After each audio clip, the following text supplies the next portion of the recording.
Hello, my name is Russell Myers. Welcome to Issues Unite. In a moment, I'm going to outline part of a fantasy of mine. All right?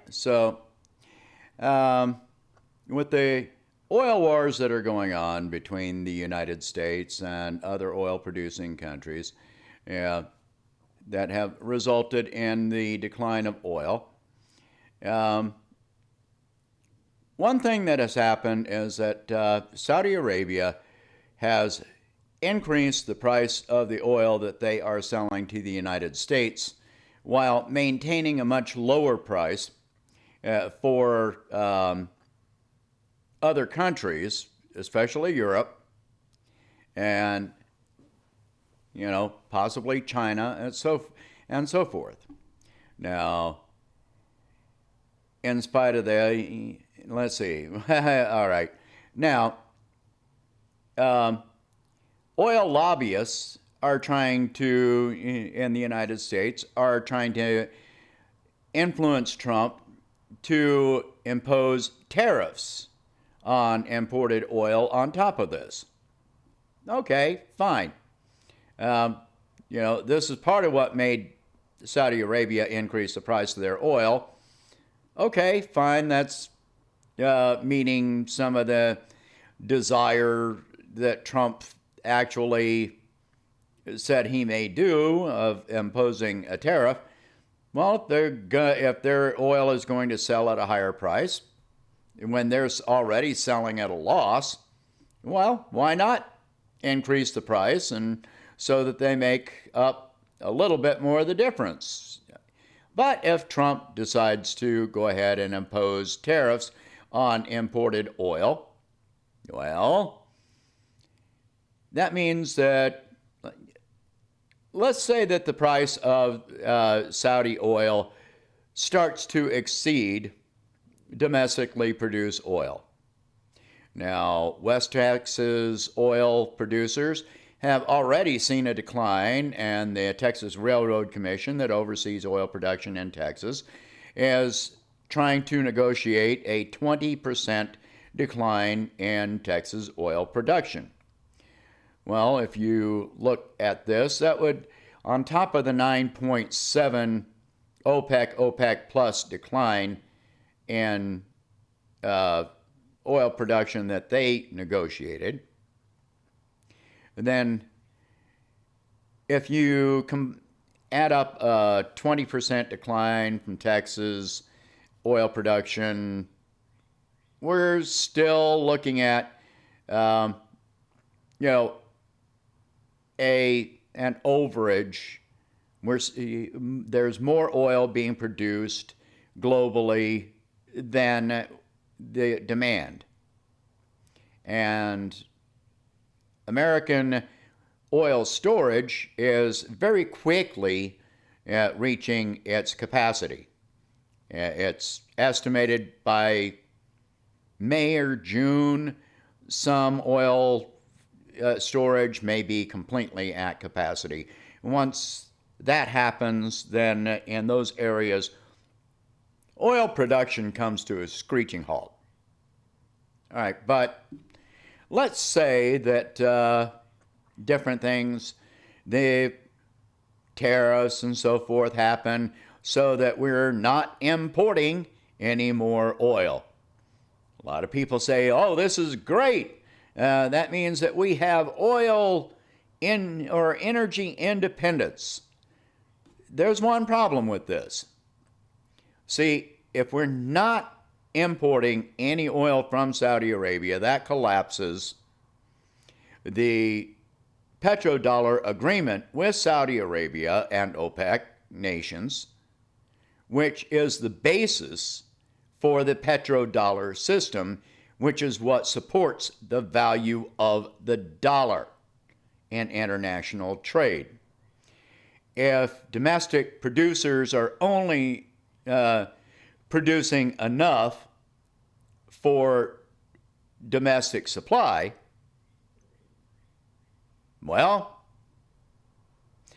now you've just eliminated part of the petrodollar.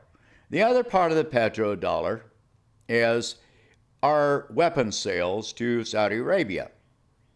Now, there's been all this talk about how the Saudi royal family, like 150 members of them, are sick with the pandemic, and so they don't want to continue the Yemen war.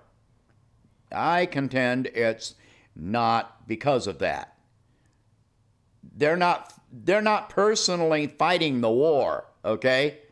They have commanders, generals, and so forth that are hired to do this. You know, all they do is pay them. But the problem is that Saudi Arabia is selling their oil at such a loss that their economy is taking a major hit from this. So they just cannot see their way forth to continuing the Yemen war. So here's my fantasy. All right? Starting from here. Let's say that Saudi Arabia does take enough of a financial hit. They completely end their part in the Yemen war. They completely stop supporting terrorist organizations like ISIS. That means they don't need to buy weapons from us anymore. Bam! You just collapsed the entire agreement behind the petrodollar. American oil costs more to produce, so either it has to be sold at a loss, and which is what has been happening, but then oil producers require massive bailouts and loans. They're already at the point where banks are starting to seize assets of some oil producers and drilling companies and so forth. They've been forced to reduce some production. There's not much that they can do about this. And we have no idea how much longer this is going to go on. But so let's say that Saudi Arabia decides they want no more part of the petrodollar system. So this would have a devastating effect on the value of the dollar, considering that we already run a trade deficit with virtually every country that we trade with. Now, the U.S. is unable to compete for oil sales to other countries. You know, Russia has the lowest break-even point, and Saudi Arabia still has a higher break-even point than we do. Than Russia does, but less than the shale oil production in America.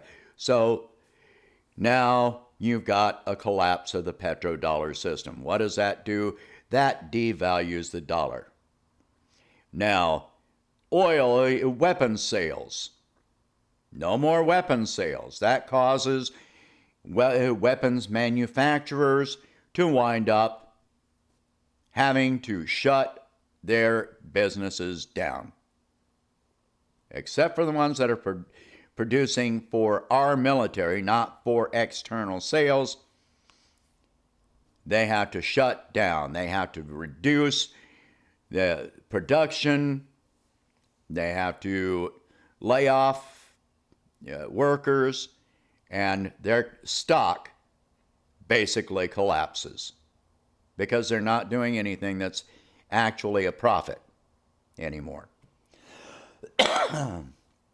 So, what happens? Now, the United States is no longer able to afford to continue our aggressions against other countries. We have got, military forces illegally in Syria.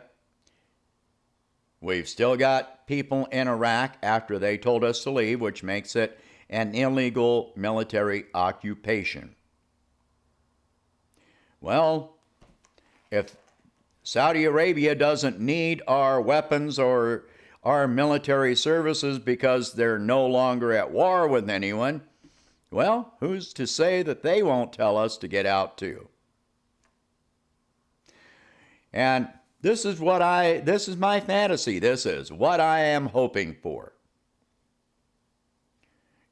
Between sailors getting too sick to fight, the weapons contractors' stock collapsing, no more use for the petrodollar system, the dollar collapses, other countries start selling off U.S. treasuries and buying oil in alternative currencies, which has been increasing, over time, both the sales of U.S. treasuries and the trade of oil and other currencies. This has been increasing. So at that point, the U.S. has very little choice with what to do in the Middle East. Either we can evacuate, get our people out of there where we don't belong at all. We can be forced out of there. And I'm sorry, I would not be sorry to see U.S. troops being escorted under armed escort to planes and ships with their heads hung low because these countries tell them, we want to work toward a peace agreement, and that is never going to happen while you're here. You need to get out. I would not be sorry if those videos were being streamed all over the planet. Sorry. It's about time for all of this. The only other choice is that the United States government pulls off the final part of the mask, the final veil, and invades other countries that are supposed to be our allies, or that are absolutely no threat to us. And then what? Is the UN going to back us? Are our friends going to back us?